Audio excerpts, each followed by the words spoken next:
Hello बच्चों, कैसे हैं आप सब। अब हम लोग सॉलिड स्टेट के लास्ट फेज में पहुंच रहे हैं।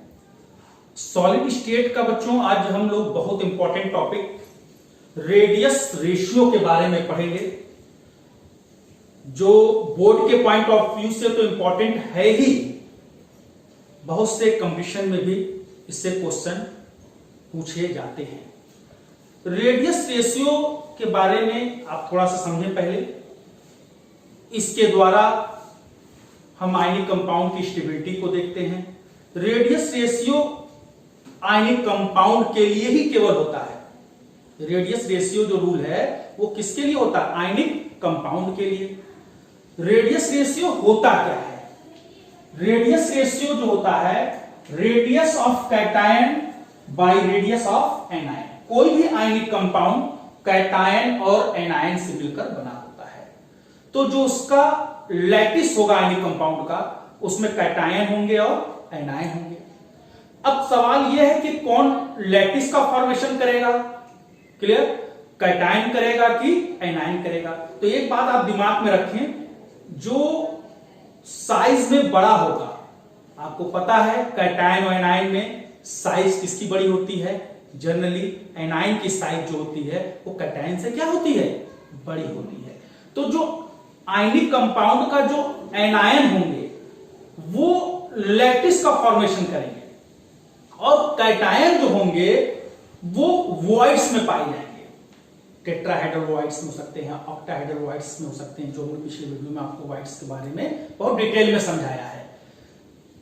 रेडियस रेशियो हम कैसे निकालेंगे? आयनिक कंपाउंड बताया था आपको कैटायन आयन से मिलकर बना हुआ है, तो रेडियस रेशियो जो होता है रेडियस ऑफ कैटायन और रेडियस ऑफ एनायन जो होगा क्या कहलाएगा? Radius ratio.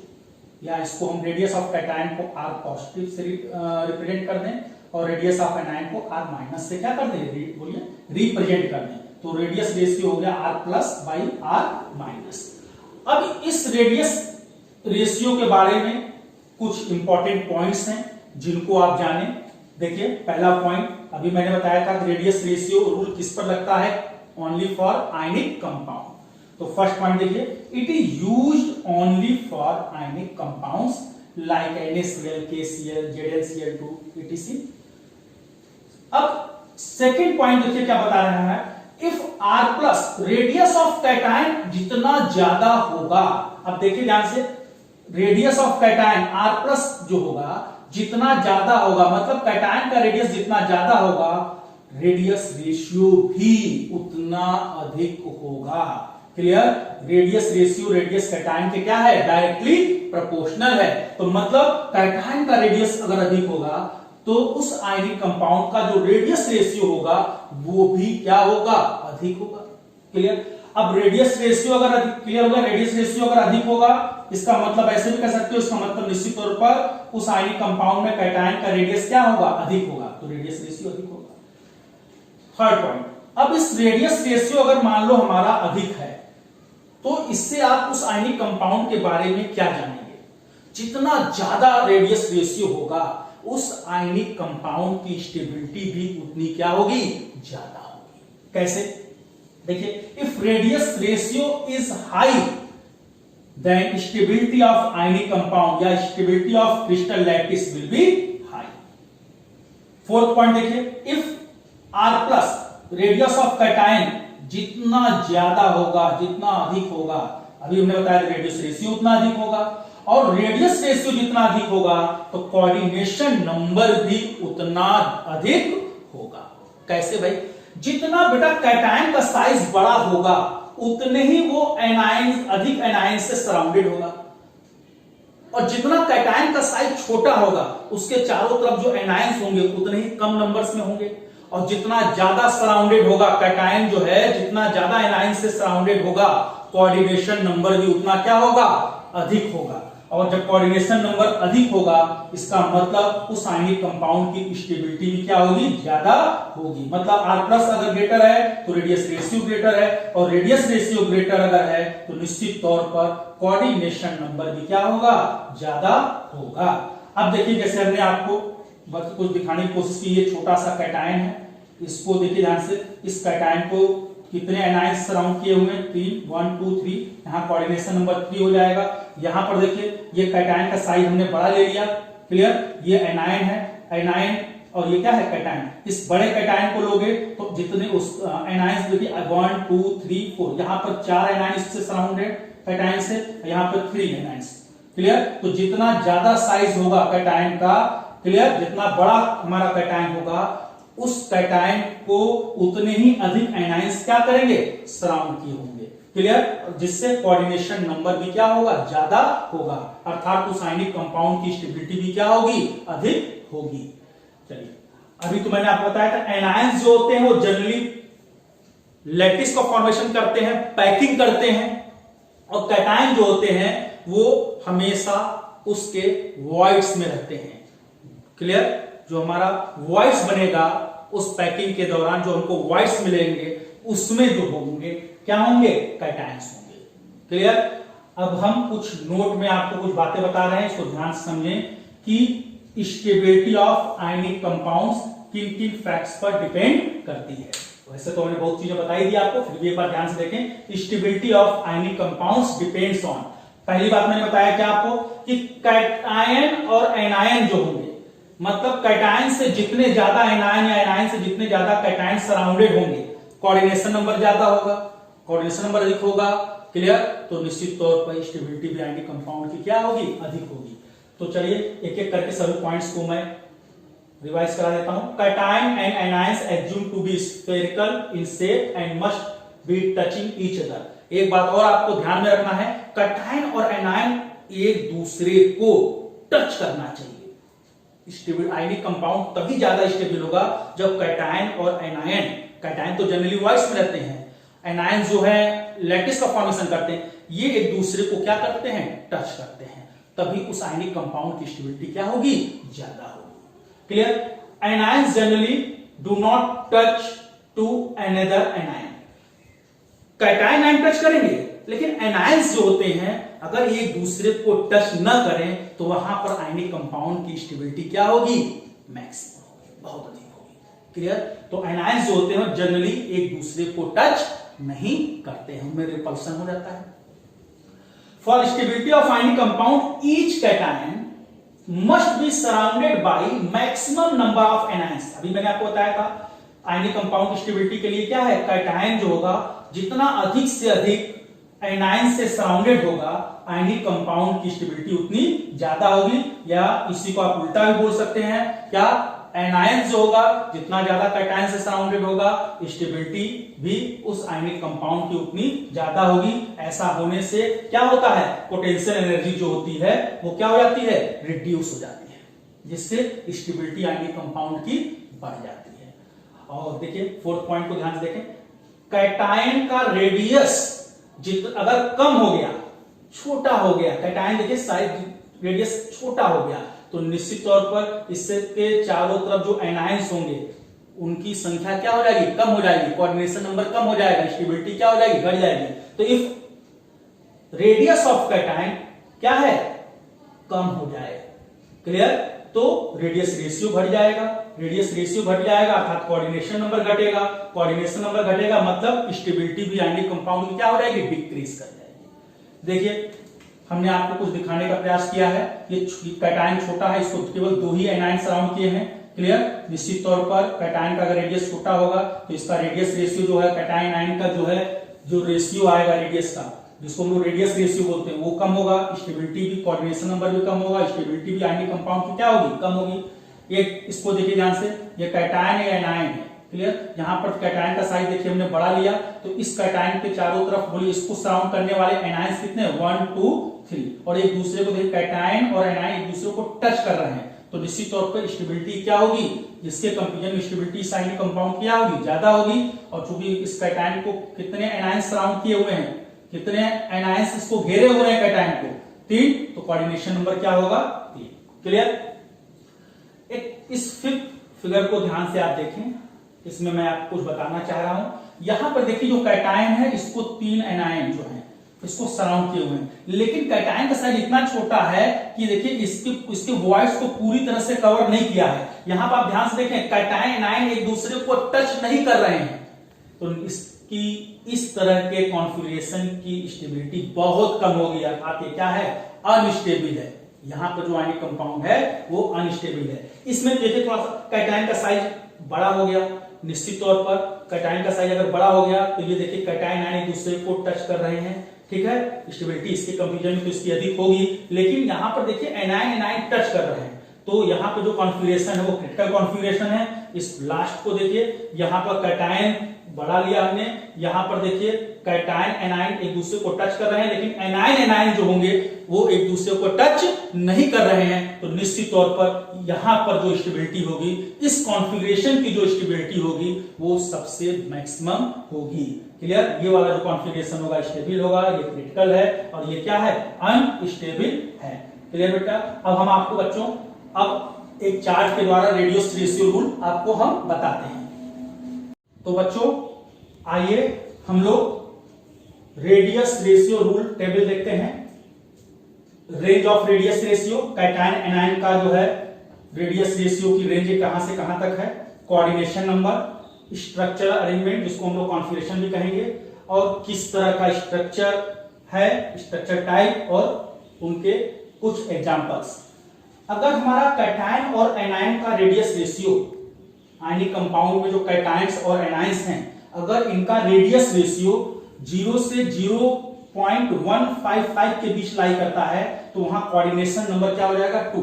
क्लियर। और स्ट्रक्चरल अरेंजमेंट क्या होगा, लीनियर। अगर रेडियस रेशियो 0.155 से 0.225 आता है तो कोऑर्डिनेशन नंबर 3 होगा, और स्ट्रक्चरल अरेंजमेंट जो कॉन्फ़िगरेशन होगा वो हमारा ट्रायंगुलर होगा। रेडियस रेशियो 0.225 से, यहां 225 से बिलो होगा, यहां पर देखिए 0.225 से 0.414 के बीच अगर आता है तो कोऑर्डिनेशन नंबर 4 होगा, और जो स्ट्रक्चरल अरेंजमेंट होगा वो टेट्राहेड्रल होगा, और जो स्ट्रक्चर का जो टाइप होगा वो कौन सा होगा, ZnS। और इसके जो एग्जांपल्स फ्यू हैं, CuCl, CuBr, CuI, BAS और HgS।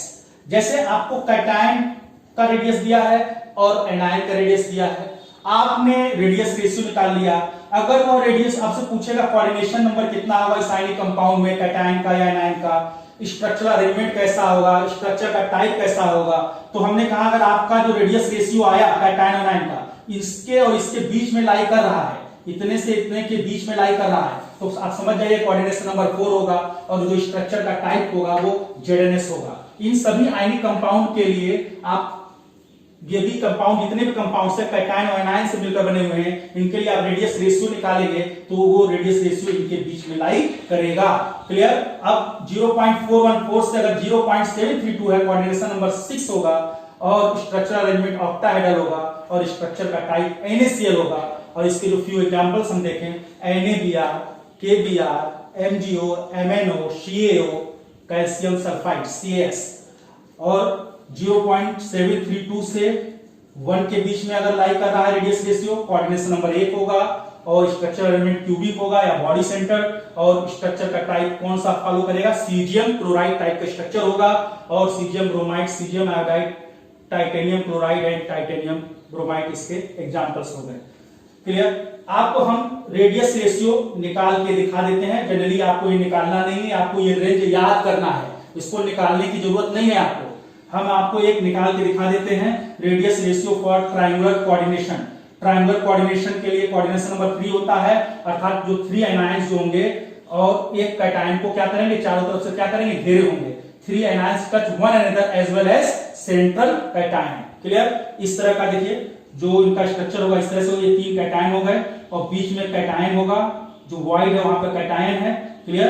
अब हम देखिए एनायन का रेडियस R- और कैटायन जो बीच में जो वाइड में कैटायन है उसका रेडियस R+ है। क्लियर।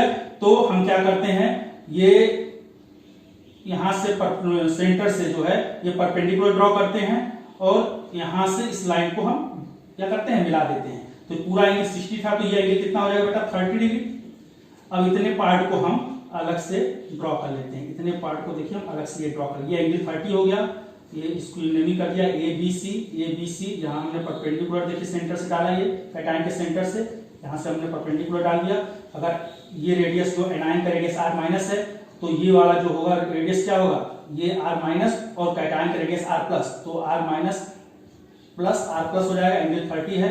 अब आप बताइए cos 30 क्या होगा, क्लियर, cos 30 क्या होगा, बेस अपॉन हाइपोटेनस, तो बेस हमारा r माइनस है, hypotenuse r minus r plus है, cos 30 की वैल्यू कितनी होती है, √3/2, दिस वन, क्लियर। आप इसको सॉल्व करेंगे तो कैटायन एनायन का जो रेडियस रेशियो आएगा, कैटायन एनायन का जो रेडियस रेशियो आएगा वो 0.155 आएगा, जो मैंने आपको निकाल के दिखाया है, क्लियर। इस तरह से बाकी को भी आप निकाल सकते हैं, लेकिन कैलकुलेशन करने की आवश्यकता नहीं है, आपको रेडियस रेशियो का रेंज याद करना है। इतने इतने रेडियस रेशियो पर ये कोऑर्डिनेशन नंबर होगा, ये स्ट्रक्चर का टाइप होगा, ये इनके एग्जांपल्स हैं, और ये स्ट्रक्चरल अरेंजमेंट इस तरह का होगा। इनको आप याद कर लें टेबल को कायदे से, क्लियर। अब हम आपको कुछ न्यूमेरिकल्स सॉल्व करके दिखाते हैं।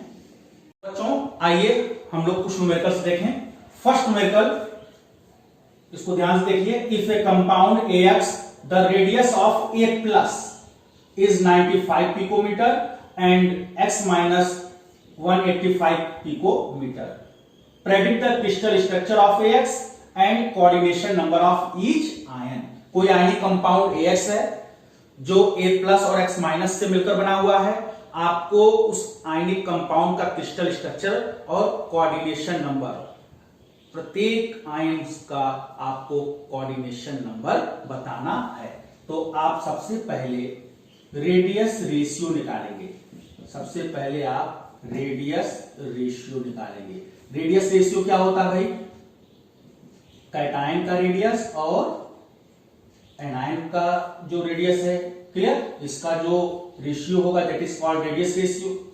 कैटायन R प्लस 95 पिकोमीटर और एनायन का जो रेडियस है कितना है 185 पिकोमीटर।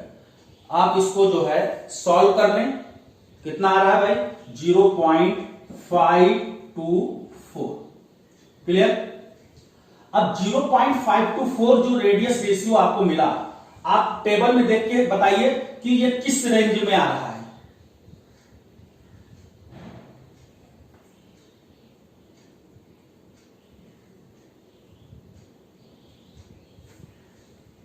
देखिए, बोलिए, दिस रेडियस रेशियो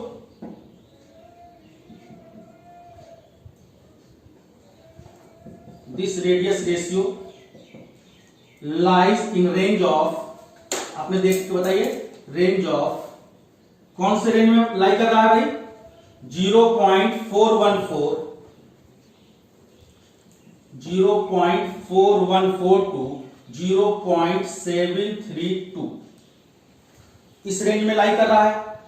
तो भाई 0.524 किस रेंज में लाई कर रहा है, 0.414 to 0.732। तो जल्दी से बताइए कोऑर्डिनेशन नंबर क्या होगा, 6 होगा, और जो स्ट्रक्चर का जो टाइप होगा,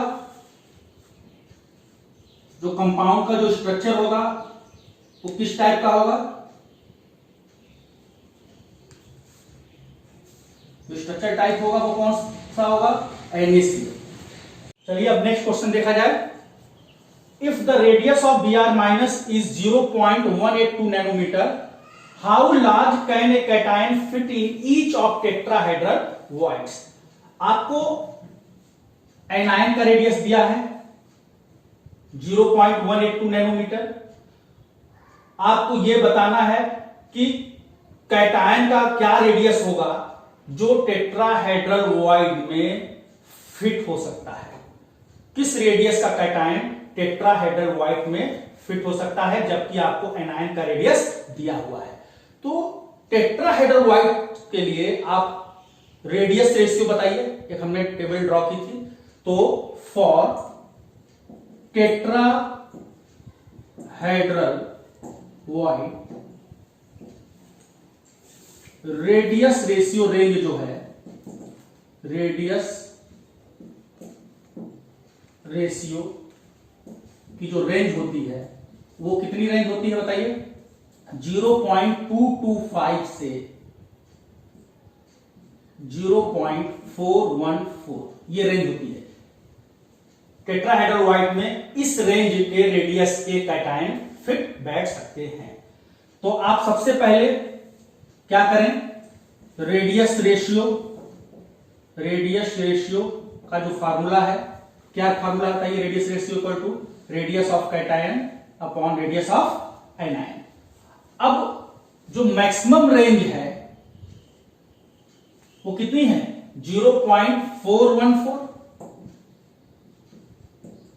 इससे आप कैटायन का आप रेडियस निकाल लीजिए। एनायन का रेडियस कितना दिया है, 0.182। क्लियर। तो इसको आप सॉल्व कर लें तो इससे आप रेडियस ऑफ क्या आ जाएगा, कैटायन आ जाएगा। क्या आएगा, R plus equal to 0.0753 nanometer. इस रेडियस का कैटायन हर एक टेट्राहेड्रल वाइट में फिट बैठेगा। मतलब आप इसको नोट कर लें, the cation of radius 0.0753 nanometre maximum can fit into each tetrahedral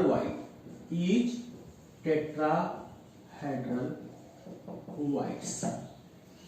तो बच्चों इस तरह से हम लोगों ने रेडियस रेशियो का न्यूमेरिकल देखें। बाकी आप लोग सेल्फ प्रैक्टिस करिएगा और फिर हम लोग नेक्स्ट वीडियो के साथ मिलते हैं।